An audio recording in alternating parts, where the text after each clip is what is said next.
I think that my mind needs some sort of challenge. Typically my materials that I choose are really resistant. They provide me resistance, like metal and glass. So I've always been drawn to materials that provide some pushback. I think that I'm kind of like a confrontational person normally. Not really confrontational, but I'm not scared of confrontation like some people are. And so I think that translates into my materials, but also I'm not a very patient person. So in that way, those materials that give me that pushback turn me into a person that I'm not normally in my everyday life. They force me to be patient.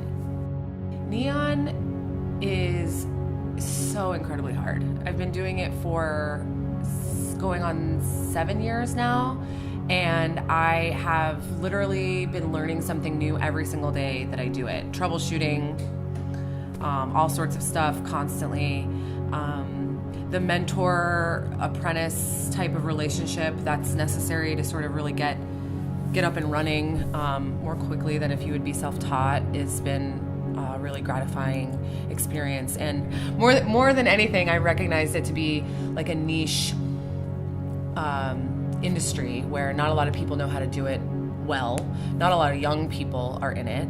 And I did recognize that, and it did motivate me to get good at it, because I knew that would kind of in a way make me a special person, and there wouldn't be a lot of competition for neon around me. So I recognized all of those things from a creative point of view and also like a business point of view. Also, it was fucking hard, and I just wanted to get really good at it. It was a challenge, and I wanted to get on top of it, you know? I never realized how much administrative work needs to happen when you're a career artist. It's a lot of budgeting, a lot of emails, a lot of administration, and unfortunately, there are a lot of times where you don't have time in the studio that day because you are taking care of all of those things. So fortunately enough for me, when I was in college, they did teach a professional practices class. So I was aware of that stuff, you know, around like my junior or senior year of college, and how to, you know, the fact that you're going to have to do your own taxes and all of that stuff. It has been a learning curve, though.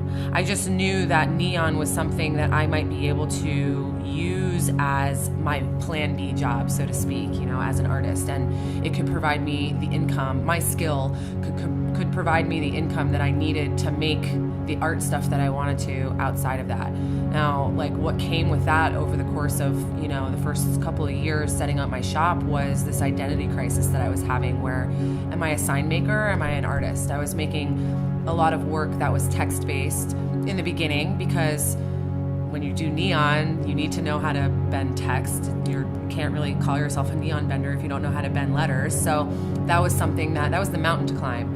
And so a lot of my earlier work in neon was text-based and very literal. And then when you mix that with then making signs for people, it starts to get a little confusing whether or not you're making pieces of art or if you're making signs. And, you know, the broader art audience of people that see neon, they still consider it sign. Even if it's a piece of art, like a Tracy Emin piece or something, if it has text in it, it's a neon sign. And so I started, after that little identity crisis I was having, like maybe about a year and a half ago, making more abstract works in neon and trying to really focus on the object of what, you know, what it is instead of what it says, and hopefully get people to see neon differently. But yeah, from the beginning, I sort of recognized that it could be lucrative, and not really. My mentor always says, if you want to be rich, don't make neon. But I'm not trying to be rich. I just need to feed myself and be able to provide for my own art. So it certainly is better than, you know, doing something that has nothing to do with art as my day job. So I basically, after school, decided that I wanted to set up my own shop and have that be my B job. This is the best workout ever. With this type of equipment, it's all so specialty. And so if something breaks down, you're kind of out of work for a while until you can replace it, because You have to source whatever it is that broke the equipment. A lot of companies that used to make neon equipment have gone out of business. So a lot of the things you have to buy are used or secondhand. You have to really look for it. So that's the one thing I think about this trade that's really frustrating, is like getting everything to work, perfectly. Don't touch it. If it's working perfectly, don't touch it. And then when it stops working, it's basically, those things are your moneymaker. So you have to take care of your equipment and know how to troubleshoot it. It's one thing to know how to bend glass. It's another thing to have all of this equipment and know how it works and know what to do when it breaks down, how to troubleshoot the stuff to find the source of the problem. I've cut and burned myself more than most people have in their entire lives, probably. And I definitely have strong hands, alligator hands. I'll open up the jar of pickles that my fiance can't. My hands are pretty strong. And I'm proud of that. What else? I've shocked myself with 15,000 volts. That'll wake you up. I first took a class in neon at the Academy of Art in San Francisco through my now mentor, Bill Concannon, who teaches the class. And I petitioned to take it multiple times and just get really, really good at it. And I took another neon class and I fell in love with it.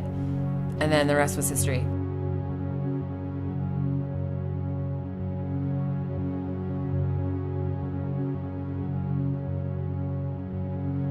My name is Meryl Pataky. I am a sculptor, light bender, mad scientist, welder, jeweler, paper maker. I'm feminine, masculine. I am me.